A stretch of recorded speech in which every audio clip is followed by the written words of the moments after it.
Question de Monsieur Alain Chrétien, Monsieur le ministre des Transports, sur la réalisation de l'A319. Merci Madame la Présidente. Merci Monsieur le Ministre. Ma question porte sur cette autoroute entre Langres et Vesoul, l'A319, qui consiste au prolongement de l'A5.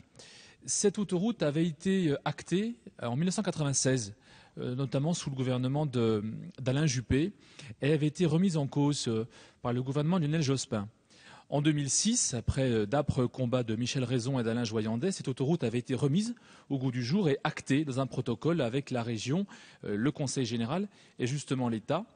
Et cette autoroute, Monsieur le ministre, est fondamentale pour la Haute-Saône parce que pour l'instant, c'est un département qui ne possède pas d'autoroute sur son territoire, un des derniers départements.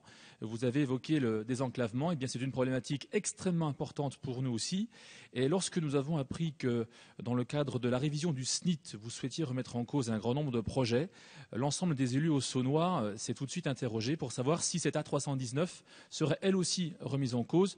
Et ce serait un message très négatif porté pour ce département rural, mais aussi industriel, qui comporte une entreprise de haute importance, PSA, qui est spécialisée dans la logistique. Donc, Monsieur le Ministre, nous souhaitions attirer votre attention sur la pertinence de ce projet d'A319 et sur la nécessité de le conserver dans le schéma national tel que vous souhaitez le réviser. Merci, Madame la Présidente. Monsieur le ministre des Transports. Madame la Présidente, Monsieur le député, je connais votre attachement, d'ailleurs parce que vous m'avez déjà saisi par votre question écrite sur la question de la liaison autoroutière A319 entre Langres et Vesoul. J'ai eu l'occasion également d'en parler avec vos collègues, et notamment avec le sénateur président du Conseil général de Haute-Saône, Monsieur Cratinger. Vous, aujourd'hui, m'interpellez sur la continuité ou la continuation de ces engagements passés.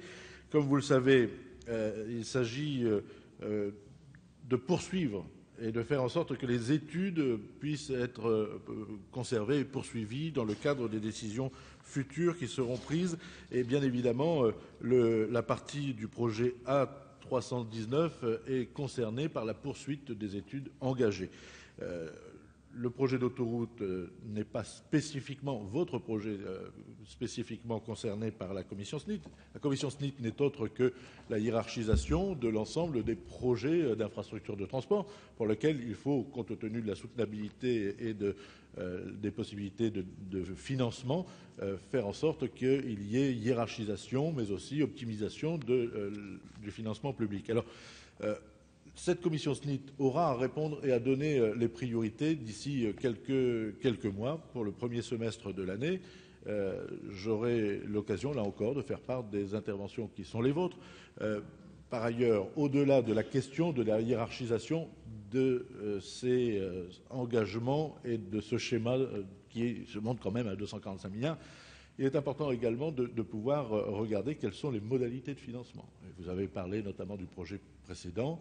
Là encore, des financements innovants avec du cofinancement est susceptible, précisément dans un certain nombre de cas, peut-être dans le cadre de l'A319, de permettre d'apporter des solutions complémentaires. Quoi qu'il en soit, au-delà de la commission SNIT, il est important qu'avec les élus locaux, nous puissions regarder enjeu économique, enjeu d'aménagement du territoire, et de faire en sorte que nous puissions poursuivre tout en donnant de la crédibilité à la parole de l'État, tout en donnant des engagements qui pourront être suivis et qui pourront être soutenus. C'est en tout cas l'engagement qui est le mien ce matin devant vous. Merci Monsieur le ministre. Monsieur Alain Chrétien. Merci Madame la Présidente, merci Monsieur le Ministre pour ces précisions. J'ajouterai en plus, ce qui est important, que ce dossier fait l'objet d'unanimité transpartisane sur notre territoire et que c'est un élément qui favorisera la poursuite de ce dossier et que nous sommes tout à fait favorables aussi à ce qu'une concession autoroutière puisse être mise en œuvre pour limiter au maximum l'engagement financier de l'État. Merci Madame la Présidente, merci Monsieur le Ministre. Merci Monsieur Chrétien.